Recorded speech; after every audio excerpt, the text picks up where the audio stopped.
I have been joined by Kamaldeen Abdulai, who is the Deputy Director of Communications for NPP. Good morning. Good morning, Dziffa. How are you? I'm good. I haven't seen you in a while. It's good to have you here.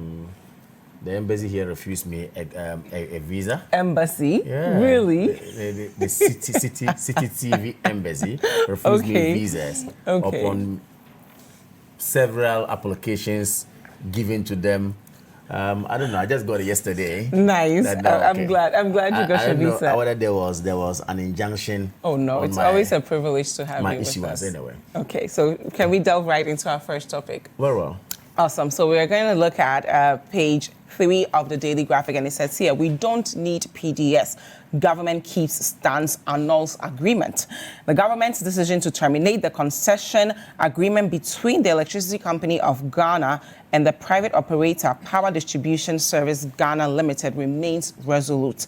According to the government, it was unable to compromise because it had been advised and believed seemed to be true that the concessionaire failed as initially suspected to meet a material and fundamental term of the concession agreement to deliver and maintain valid payment securities for the transfer of assets. So Mr. Kojo Nkrumah, who is the information minister, quotes briefly, he says here, the necessary documentations are being filed with PDS and the Energy Commission at the moment. It is expected that residual matters between ECG and PDS will be resolved with dispatch. But it seems as though the U.S. does not agree. So the U.S., through its Infrastructure Development Agency for Partner Countries, the Millennium Challenge Corporation, protested Ghana's decision to terminate the power concession agreement. The U.S. notes this decision with regret based upon the conclusion of the independent forensic investigation. The U.S. position is that the transfer of operations, maintenance, and management of the Southern Distribution Network to the private concessionaire on March 1st, 2019 was valid. That's referring to PDS. Therefore, the termination is unwarranted. So, Kamaldeen, before we even move any further, why is there a split with where the government stands and where the U.S. government stands as far as, termination of contract with PDS? Very good. Good morning to you again, and good morning to the viewers of Citi TV. You're doing a good job. Thank you. Dziffa, this country has a history. The fourth Republican era of our country has seen a lot of, turns or turnarounds when it comes to our economy and our relationship with the Bretton Woods institutions and some other countries like the United States and some, developed countries. We have a very long-standing history. If you recall, prior to President Kufuor even coming to power in 2000, this country was in a very serious state in terms of solvency. We're not solvent. So when we came, we were the same people who took the government of Ghana and the state to HIPC.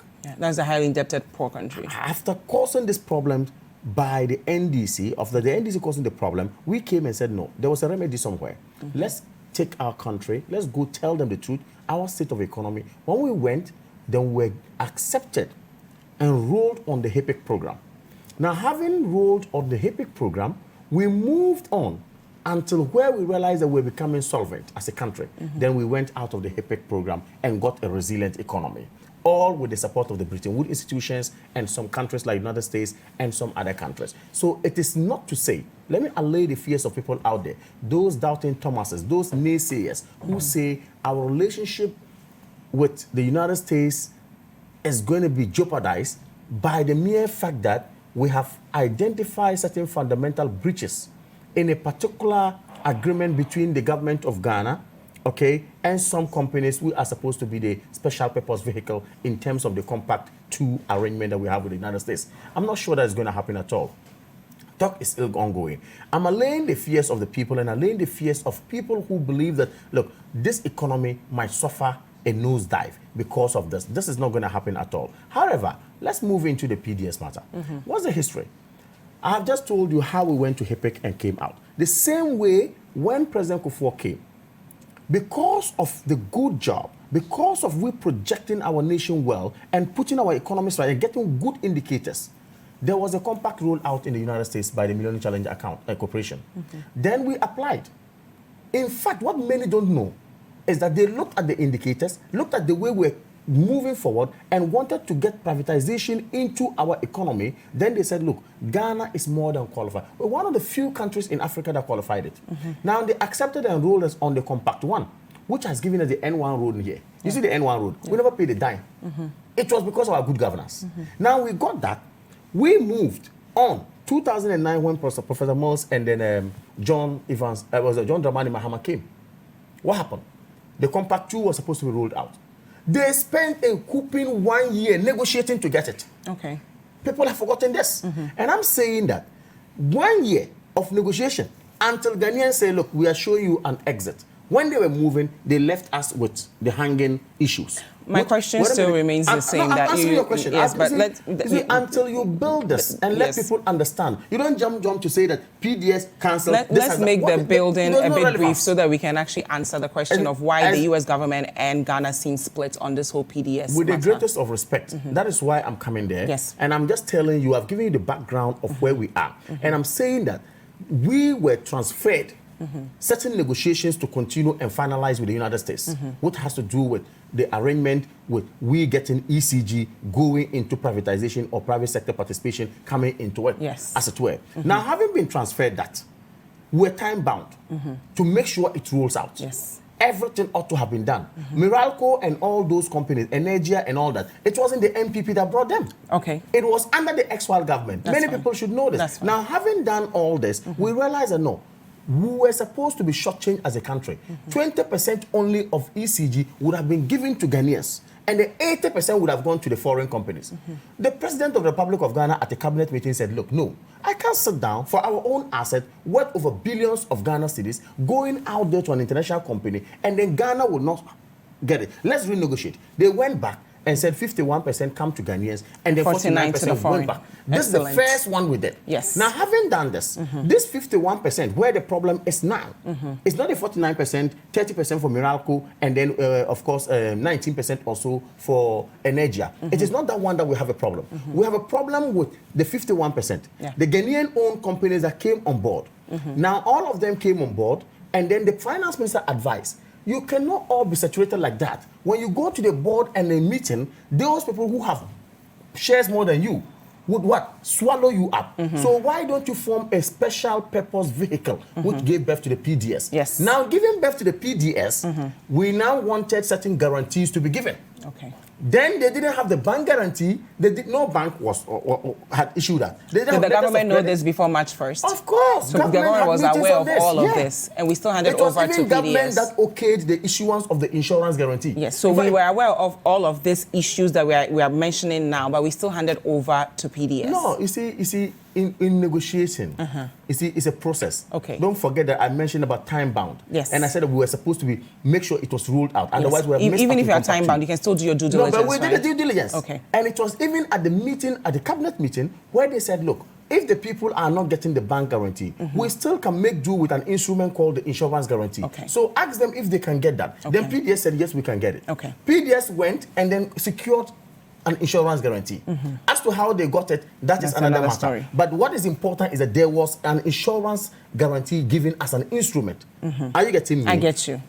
Right. Now, having taken this, then government looked at it. Okay, let's roll out. Once we have gotten this, in the course of that was March. That was somewhere March.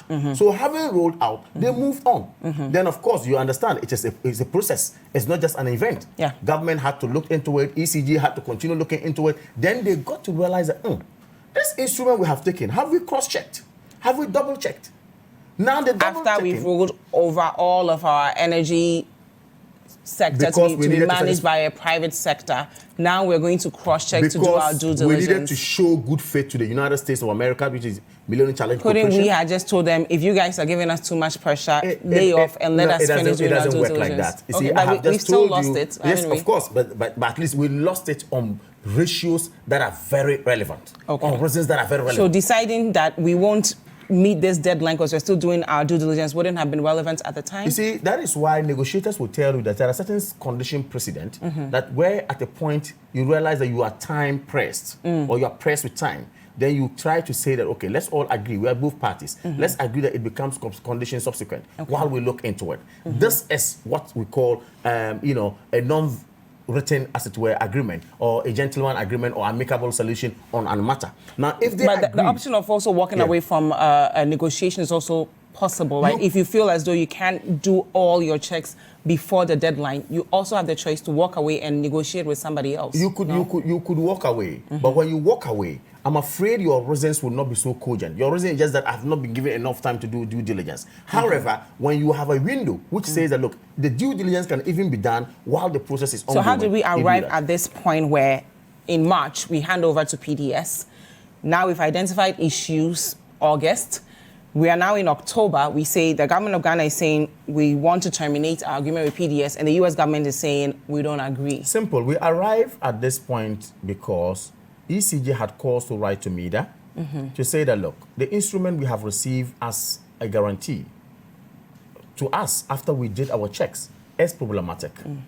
And once we are going to give out assets of this country to someone to handle of this magnitude in terms of amount, we think it's not fair for us not to have a guarantee at all. Okay. Then media looked at it and said, okay, we will form an FIT to look into that matter because it was relevant. FIT went to Qatar and said, yes, they have looked into it and there's no problem. However, they gave their reason. You understand? Then the government of Ghana said, no, we still continue to have reasons. Why don't we look into it properly? We sent a committee. We said, look, suspend PDS first, sent a committee to Qatar, went to Qatar, looked at Al-Qut, who were the issuers of the instrument. Then Qatar came out to say, look, we don't even have the capacity. That's a report. We don't have the capacity to issue such an instrument. And the one who even signed it has not got hasn't got what we call actual authorization. These are cogent reasons. But how come the U.S. government isn't convinced with all of this? Well, What's going on? You see, that is why I wanted to end this conversation with a very nationalistic appeal to each and every one. You see, we have about 81, I stand to be corrected, 86 state enterprises in this country, state-owned enterprises in this country. ECG is one of them. And the bane of these enterprises not going well is our attitude. Really? Yes. How so? Very good. You are appointed as a CEO, you are appointed as a board member of such an SOE. What you need to concern you about more is corporate governance, best practice. What you need to concern yourself about more is profitability of that entity. So the dividend will pay to the state and we can move on. So when ECG is functioning well, there's no need privatizing ECG. Okay, but we could have still had this call before March when we realized that we need time to do our due diligence. Nonetheless, right? Let's be nationalistic. Let's do the right thing. Let's not rush into this thing that we're going to backtrack on. That is why I will support the Deputy Minister for Energy when he says that, look, let's commend this government for what they have done. Okay, somebody else is speaking, Haruna Idrisu, and he's saying government has caused financial loss to the state with botched PDS deal. So I'm reading from citinewsroom.com. And he quotes that we can turn this as causing financial loss to the state arising out of the reckless, fraudulent, and irresponsible act of government in misleading Parliament and misleading the entire country without thorough and diligent scrutiny of the documents they submitted to Parliament. He goes on to say, we will lose more, and we are discussing with the leadership of the party. We are looking at it from the angle of Parliament on what we can do. This will amount to financial loss of the state of Ghana, and persons must be held responsible and accountable for it. I'm happy you raised this matter. It's an indictment on himself. How so? Why is it not an indictment? The minority is a member of the committee that looked into it. But he's specifically looking at the documents submitted to Parliament. Your duty in Parliament on that committee is to scrutinize the document and raise red flags, if they are. Did you do that? You come today after and say they should hold government? Okay, Is so Parliament you're not part saying of the whole minority thing? didn't I am raise any saying that concerns with the where we are PDS today- matter? Yesterday, I was listening to Georgina Paul. Are you saying PDS minority didn't raise any concerns? They should tell because me. they did raise multiple concerns with Wait a PDS minute. in Parliament. The minority came out to speak when the government sought to suspend the PDS. No, they raised it before the out. government. Are you saying minority only spoke on it in August? I am telling you that after government suspended PDS, and then this matter came up, that is where they started running into town with this matter. Okay. But I'm saying before that, and of course, I'm going to be joined by a member of parliament, and I'm challenging them that they sat there, looked at it, they sat on a committee, discussed these matters, only for all this thing to happen. You come and say, oh, government has presented fictitious document to parliament. Look into it. If they are fictitious, what did he say that? He didn't say it was fictitious. If it was taken to Harry Nigeria, he says government did not do its due diligence and before submitting the document to Parliament. Before submitting the document to Parliament. And what did they say when they came to Parliament? We have a member of the minority here with us. They said nothing. We have nobody no more right to speak to this matter. Alhassan Suhuyini, who's MP for Kamaldeen North. Good morning. Good morning, Dziffa. How are you? I'm terrific. Good to see you. Thank you for joining us. Thank you for having me. I must sincerely apologize for my late. Kamaldeen is saying that minority sat in Parliament quietly as we passed the PDS deal, and it was only when government moved to suspend PDS that minority went to town. So we're just going to hand the ball right over to you. Well, first of all, thank you once again for, indulging me. I think that repeatedly I've said that the problem we have in this country is not just the lack of direction that this government is, given, but the demonstrable cluelessness and most importantly, the dishonesty. You see, everybody in this country who followed governance know very well that it was as a result of the vigilance of the minority that this PDS has come to be accepted by government as a fraudulent deal. That's not true. And this, I'll give you a chance to respond. I'll give you a chance to respond. Okay. This started, but it was actually ECG that pointed out all these issues, right? They wrote the letter. It wasn't minority, was it? It wasn't. But I'm saying that the minority, anyone who has followed governance, will know that commendation ought to be given to civil society, and especially John Jinapo, who is our former energy minister. When he started raising concerns about how even the process of awarding this contract to PDS was motivated by self-interest. You recall he talked about how some of the companies, BXT and others, GTX and others, went to court, and he thought that the grounds on which they went to court had to be looked into critically because they felt that there was some arm twisting, there was a ground that was, set to, by all means, awarded to PDS. And that's why most of those companies that were initially interested in this concessionaire arrangement pulled out. And we raised all these issues even before the agreement came to Parliament. And finally, when the agreement came to Parliament, the Hansard of Parliament is there. And anybody who doubts it can get the concerns that were raised by Mutawakil, who is our ranking member on the energy, and you can also read about what Dr. Kobna Donko at the time said about this PDS. You can read about what John Jinapo said about this PDS, even at the point of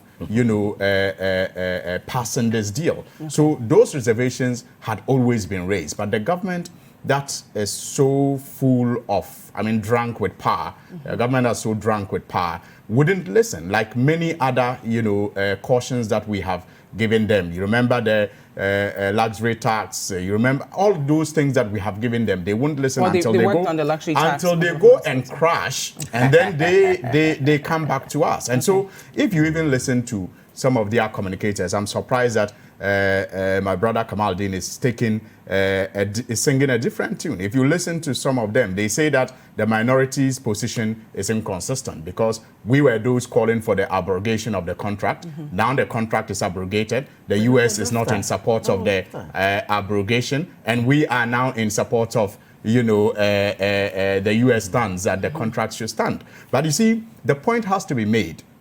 It is not about inconsistency. It's about the flaws that we have always raised even before the contract was passed, and we continued to raise after but the contract was passed. minority was there when the contract was passed, yes, right? So shouldn't you take part of the blame? Should you just put see, it on the government to say government caused financial loss to the state? The Parliament does government business. I've said it severally on this platform. So, and they have the numbers. Unfortunately, the people of Ghana trusted them so much, they gave them overwhelming numbers in Parliament. So you see, when you go to Parliament and you raise objections, at the end of the day, if the majority decision holds, it is Parliament that has passed. If the minority felt so strongly about it, you could have taken government to court. Well, right? A number of people did. Did the minority do that? The minority didn't. But you see, it is not all the time that you have to go to court to fight these things. Yes, but if you found it as, this is our energy sector in the country, and we feel, if you felt really strongly about it, you could have done more. What I'm saying is that we did our best at the time, and we continued to do our best, because even after the passage of the deal, we did not stop talking. We did not stop highlighting some of the problems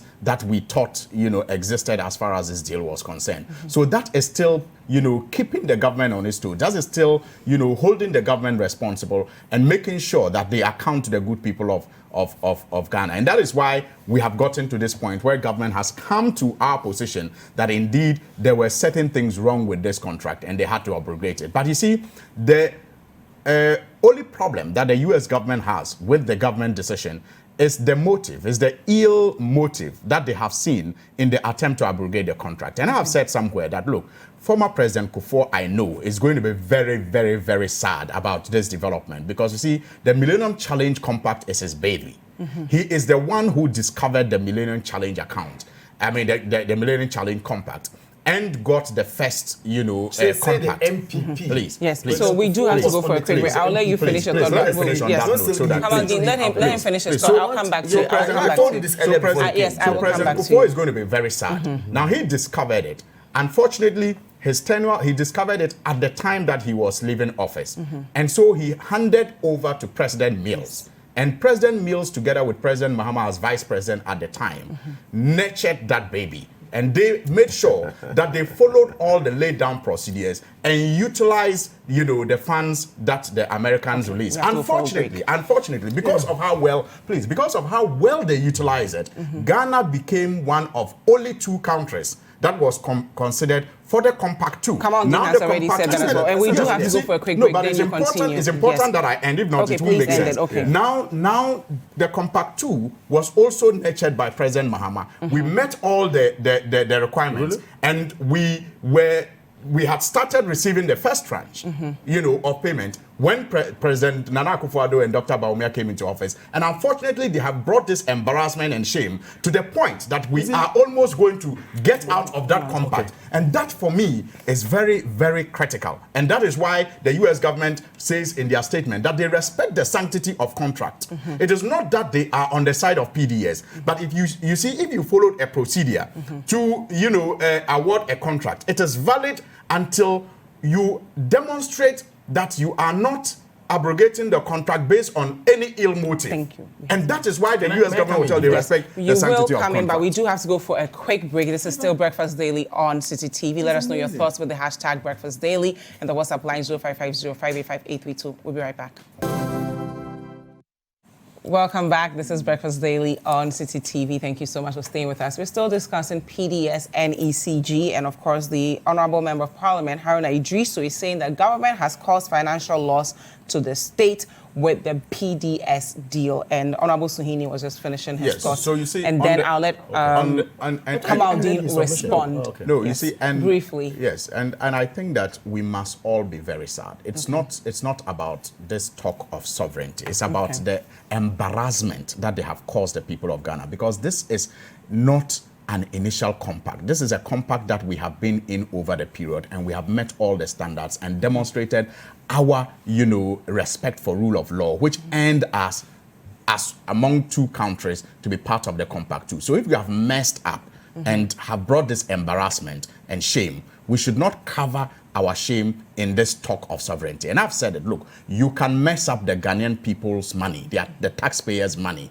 and use propaganda and whatever you can to get away with it. But you cannot mess up with the taxpayers' money of the U.S. citizens. And that is what this government has tried to do, which has choked them. And talking about financial loss, look, the PDS, the rebranding alone, if you don't even want to think critically, the rebranding that ECG underwent, the rebranding again that it will undergo, I mean, what is the use of all the money that will be lost to this to rebranding that we have undertaken?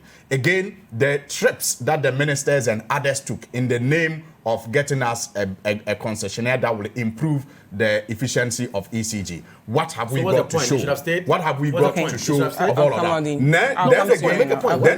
Then again, the proceeds, the proceeds that ECG, received through PDS. I mean, PDS received through ECG. We need a forensic audit to find out how those proceeds were used. Because in some of the reports, we are told that it was even used to show up the accounts of some of the shareholders. Thank you very much, Honorable Suhuyini. Kamaldeen, now I'll give you a chance to respond, because he said a lot of things. Very good. And I want you to said a lot of things. count your response on the benefits to the Ghanaian public. With a great respect, I would respond to him as well. Okay, that's fine. You see, these are the people, Dziffa, who wants Ghanaians to vote for them, who claim they're the alternative and they're the best. I'm sad. Okay. Dziffa, he says we have brought embarrassment. We have brought shame to Mother Ghana. When we entrusted the economy of this country into your hands, you suffered from 2009, even in 2014 when we started getting oil revenue coming in well for you, and your economy started coming up well, under you couldn't even sustain and manage it well. So you're comparing yourself to the government, the government we voted out of power. I want Ghanaians to know who are speaking today. But we voted for change. With greater respect, we voted for change. Allow me to flow. I beg your pardon, please. These are the people that when we gave them, they ended up calling people to come to Senchi and tell them how the economy will be managed. That's why we voted them out of power. You know that. That's why we got to Senchi, and they came out with a document called policy credibility that they needed, and had to run to IMF with that document. Okay. Policy credibility, meaning they didn't even have credibility. Okay. They were going for credibility. Now, having gone there, IMF told them, look, to get credibility, we are going to ensure that you put a stop to certain employments that you do, financial clearance that you give, so there's not going to be employment, and that we came to a halt. You remember that? I'm not surprised that today expectations of people are high, that this government should employ them. They caused it. Okay. Now we move on. He says we have brought shame. Shame is what? When something is not good, a fundamental breach, a document is brought for our assets, worth billions of Ghana cedis, and that document is actually questionable. There is no guarantee to it. You sat down and called us to terminate it.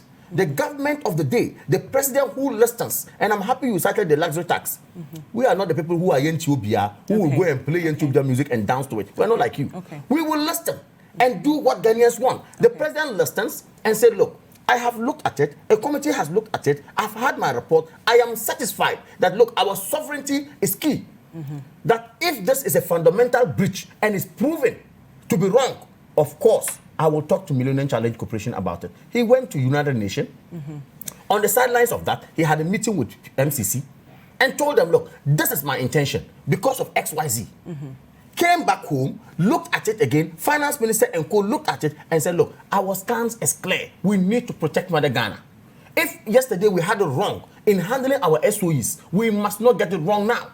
You understand? Therefore, if reforms we put in place, if we are going to work hard to ensure that we get what we want, value for money, then of course we will not even need this, because people will take us for a ride and then milk Ghana or turn Ghana into a milking cow and milk it. So I will say that this thing be stopped, terminated. You were calling for it. You should have been hailing government for this. Yes. After the termination, you now go back to town again because they have no position. I just told you these are people who want to be voted for. And I'm happy the middle class listen to Citi TV a lot, and they're listening to us this morning.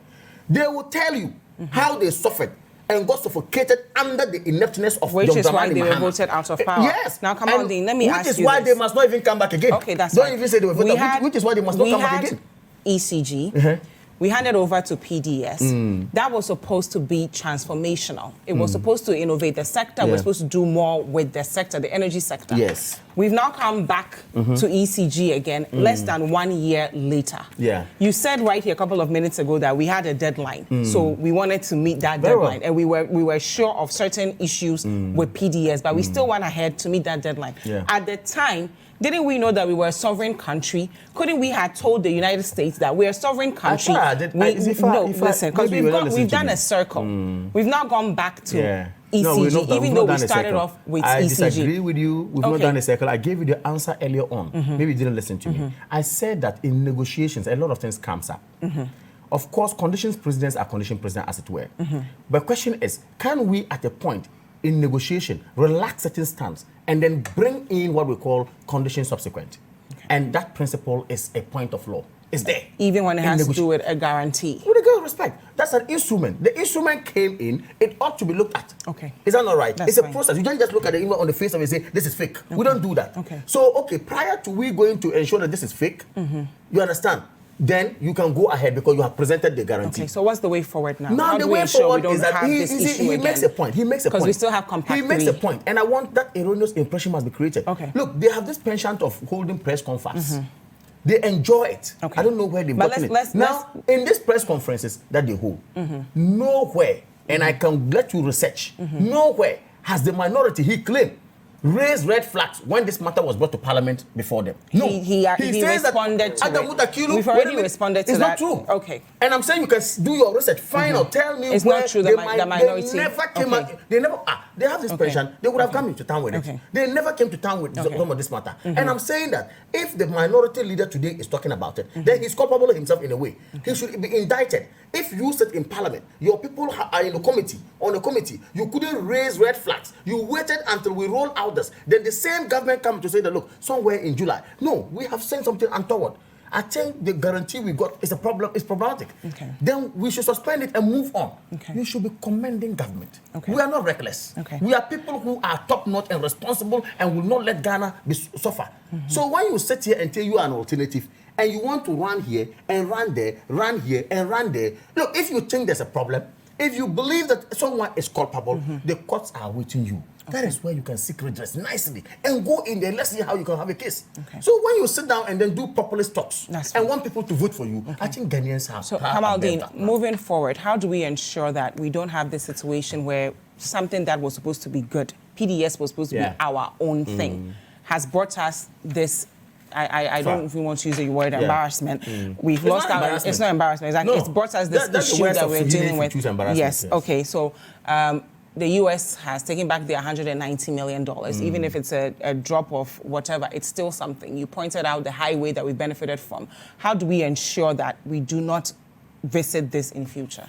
You see, it's painful that I'm happy he alluded to the fact that the MPP government, President Kufuor, NPP. led by President Kufuor, and by then the President of the Republic That's of Ghana fine. was Yes, a member we of get it. cabinet and he took decisions and he knew that. You see, I'm happy he said That's that the fine. MPP did so That well is to so bring fine. it up. Yes, and and I'm happy with that credit. Is a good one. We'll take Okay. it. You see, we, even though we need assistance, even though we want to move on, but you see, like I said, let's look into ourselves. Yeah. Sometimes inward looking, I mean, which is not negative, positive inward looking, helps you. Okay. I started off by saying that our attitude, will judge what we're going to be tomorrow. So let's put Ghana first. And I'm saying that if SOEs, today as we speak, about 86 SOEs that we have in this country, and we have also JVCs. If they joint do the venture right corporations. thing by the If country. we do the right things, and of course, when you go there, today, government owes ECG how much?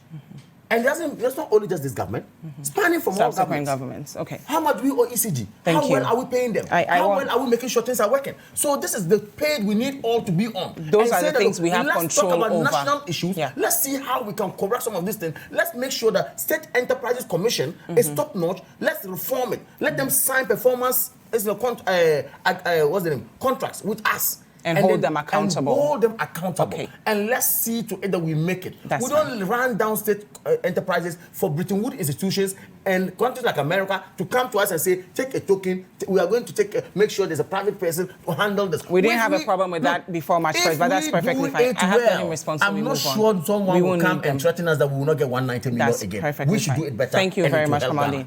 Honorable Suhuyini, the way forward. You know, the way forward, but I will need to just correct a few briefly. impressions that have been made. For example, anybody who goes online, use any search engine, you'll see all the concerns that the minority raised with regard to this particular deal. Even before the government agreed with us, there was something wrong with the deal. In fact, minority petitions, U.S. ambassador over VDS debacle are some of the headlines. This was August 15. Exactly. Then you have July. Wait, you have July. You have 31st. Please, you have 31st July. Government ignored. Please, Kamaldeen. He did not interpret, but I will correct your point for you. Kamaldeen is saying that minority responded after government suspended PDS. That's what you're saying. Yes. So allow me make your point for you. So he's trying to say, let's look at before. And I'm saying minority did raise some of these concerns. So let's look at March, April, May. June. So that's what I'm saying. That, look, anybody who wants to, get this can and use you any search engine. If you can't even find Hansard, if you can't find Hansard, you will find. Please come on, let's have it. I'm fine. That's fine. You can use any search engine. I mean, this 31st July, government ignored several concerns raised over PDS deal, minority, and in this story you will find all the concerns that we raised in Parliament after. Please, not after, before you got to this point. That's what I'm saying. Government, this was 31st July, and we are telling you that we raised, this was a headline, government ignored several concerns raised. So the concerns were not raised after. The concerns were raised before. And before the suspension. So we're just reiterating the point that you actually ignored the concerns we raised, and that is why we are where we are. And they talk about sovereignty. Look, we have gone past that. Okay. We've gone past the sovereignty discussion. We had that sovereignty discussion when the offer was made for us to get into a compact or not. There were those who had the view that we did not need the compact and that ECG on its own. No, that was under President Mahama because the first compact was for agriculture and that is how we got the N1. The second compact that the NDC's prudent management of the first contract secured was for energy. But some people at the time thought that we didn't need that compact. And in fact, some of their people raised those concerns at the time that the ECG on its own could actually be made to run efficiently without taking condition. Without taking the compact. Please, come on. He did not interfere when you were speaking. I'm sorry. Wrap up first. We need to move on. You see, that's why you interject and then you are asked to wrap up. No, that's a propaganda strategy. I'm sorry. That's a propaganda strategy. But come on, I will need you to. I'm sorry. That's a propaganda strategy. So the prudent management secured us the compact too. But at the time, some of the concerns that people raised was that, look, why do you take this from the American government and go by some conditionalities when you can actually get more if you manage ECG well? You don't need that compact. So that was where the sovereignty discussion was relevant. But after we took the concessionaire agreement and handed over to the MPP, they did nothing beyond trying to, benefit unholy in an unholy manner, from it. And that is what the American government has stopped. So it is that unholy interventions that the focus should be on, not about sovereignty. And that is where I am saying that if we have survived all these compacts, living above board, we must be ashamed that we have gotten to this point where the Americans are uncomfortable about our unholy interaction with the whole compact leading to its cancellation. Thank you. And that is what we must. Please, I just continue. I just started. Dziffa. We do have now on the economy that he spoke about. Look, the NDC is on record to have, given Ghana. Let me put it that way, the biggest GDP growth ever. They have not been able to match it yet. 14%. The NDC is on record to have, taken Ghana from over 20%, interest. I mean, inflation rate. I can appreciate to the first ever single digit inflation that was, kept long. I mean, the longest period. Dr. Bawumia at the time when we touted these achievements. Some people have said that that's mainly because of your economy. You talked about the economy. I am responding to you. That was just a brief, but people have also attributed that to the oil sector. Please. What I'm saying is that when we touted these economic achievements, the biggest GDP ever, 14%, the single digit inflation ever, that time we had a response. And that response came from the vice president that we should go to what's the name of the market? Malata market. Okay. And stop giving them figures we from do statistical have to service. move because if we keep doing this, Today, it is a shame That's fine. that he uses those same things as justification for prudent economic management. It is only a mark of dishonesty for him to stop going to Malata market and begin to use the single-digit inflation and the economic growth that he was using. Thank you very much, it is embarrassing. Alhassan, Suhuyini, and Kamaldeen, but we do have to move on to the next topic. So I'm reading from citinewsroom.com. I don't have a bite on this. Unfortunately, we have to move on, Kamaldeen. TUTAG I haven't even finished responding to all the things you talk about. You were tied into your response. Is that okay? I am surprised. You were tied into your response.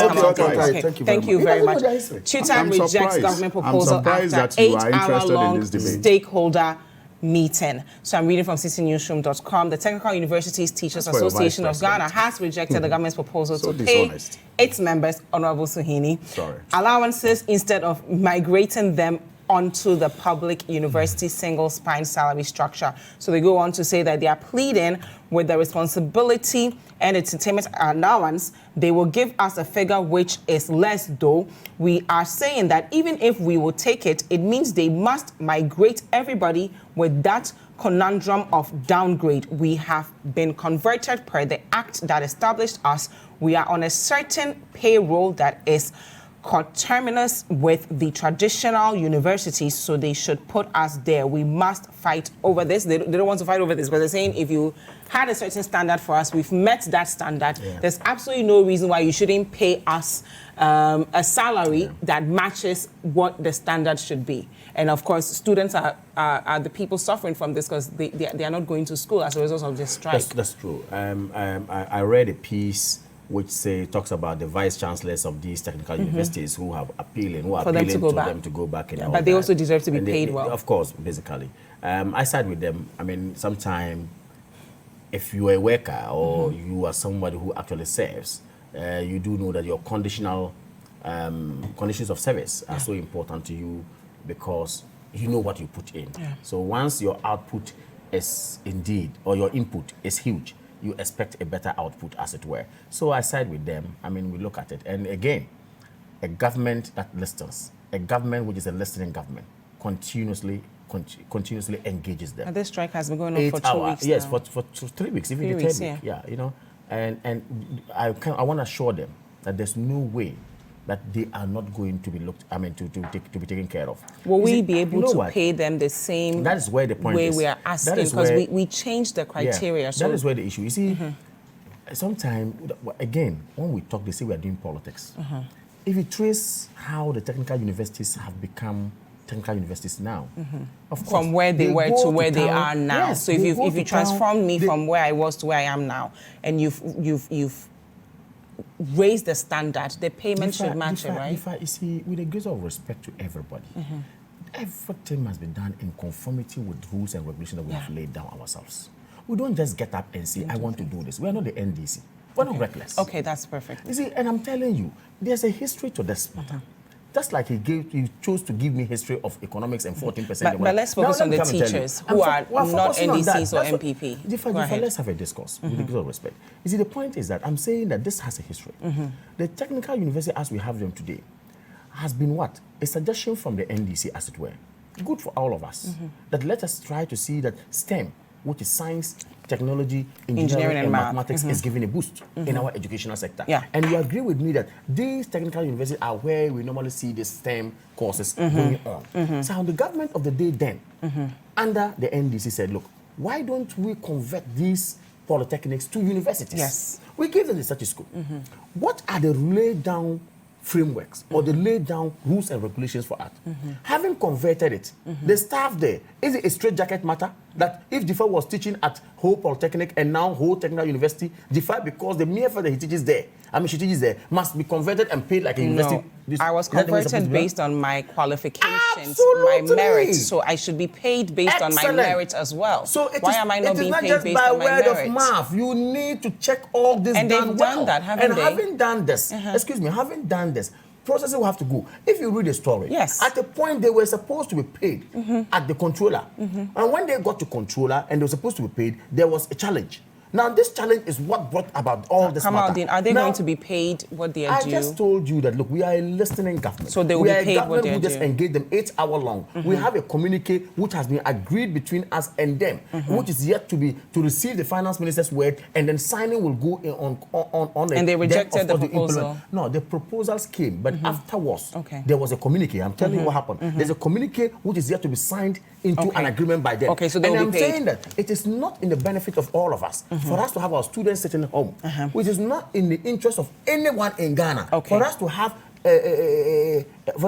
are they going to be paid? They are going to be paid. What they are due? Move on. Of course. Why? Okay, thank you very much. Whatever they're supposed to be given, they will be given. I know very well that the government of the day is listening and then going to push thank you. But I have to read some messages briefly. Yeah, I have to read some messages. I have to read some messages. Our viewers want us to read messages. Comparative analysis. And I want Mr. Suhuyini to let us do this debate. Okay. Can I read the messages first briefly? Can I read the messages from our viewers briefly? So Breakfast Daily, this comes from Eric Kelly. He says, so can't Ghana survive without this so-called $190 million and the domineering political manipulation from the U.S. government?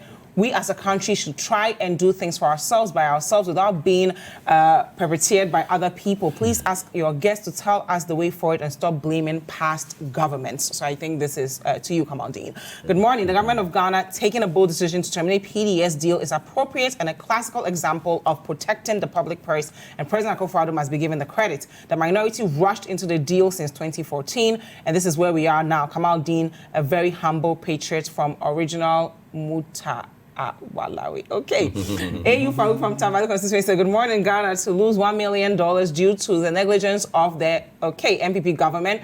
Those found culpable in this corrupt PDS deal should be punished. Bobby Big Boss Teacher Mansi says, His Excellency President of the Republic is always sensitive to the rights of the plight of people of Ghana. Kudos, President Addo, for saving us. So you are happy with the president. MPP government is jubilating over cancellation of PDS. Now, who caused some? You were the same people drinking, eating, and jubilating over the same PDS takeover months ago, telling Ghanaians you have reviewed the contract. This is coming from Port Tufi in Insawem. Okay, last one. Good morning, Citi TV. Ghanaians are fed up with the fraudulent politicians. One day, one fraud, 1 week, one scandal. Everyone who participated in the signing of the PDS deal should be prosecuted if the government of the day is not really corrupt. Now, the PDS deal is cancelled. What happens to the money PDS collected? Ghanaians are sensible and are discerning. Politicians should know this. So, Honorable Suhuyini, I'll give you a chance to touch on the teachers who are not happy with what's going on with their salary. So TUTAG. Yes, I'll do that, like you have. TUTAG, because he responded to TUTAG respectfully. He did respond to TUTAG. So I didn't allow him close. That's why I read the quote. So please respond to TUTAG. He's not going. We're not resurrecting anything, Kamaldeen. So please respond to TUTAG. Thank you very much. I just wanted to quote Piak. But let's focus on TUTAG, because teachers are not. Yes, teachers need to be paid. I just wanted to quote that's fine. That's fine. Let's move on to TUTAG. You know him very well, right? Honorable Suhuyini. He said it's because of trouble. Suhuyini, are you going to I don't want to respond quote to it, but TUTAG, you see, he says all this is because of trouble. Okay. You know, Didija. That is why we have this PDS matter. So I'm sorry about the Kamaldeen. No, I'm just. I didn't proceed. I specifically asked you to address the concerns of teachers. No, he said he knows Steve Mantio, so I was just trying to remind him of what Let's not use the time. Let's continue to talk. You see, our educational sector is in a mess. Okay. Wow. I have said that severally. Okay. It's in a mess. And it's because I was first of all trained as a teacher. So my first love is education. And again, I give God the glory for where I am today, who I've become today. But I owe a lot to the education that I got. And so based on that, I conclude that education is the biggest leveler. Okay. I mean, it is one that gives the, nobody's child, an opportunity to get equal or to enjoy equity with the somebody's child. Okay. And so it is important that it is handled appropriately. But when you talk of all this mess, one thing you can be sure to get from the people who have been taxed to manage some of these things well is an intransigence and a no retreat, no surrender attitude. Okay. And it is only when we are hit with the crisis that they will come claiming credit, like a man who cheats on his wife. But they are working with two sides. Like a man who cheats on his wife. Okay. And when he gets caught, he apologizes and says, commend me for apologizing. Okay.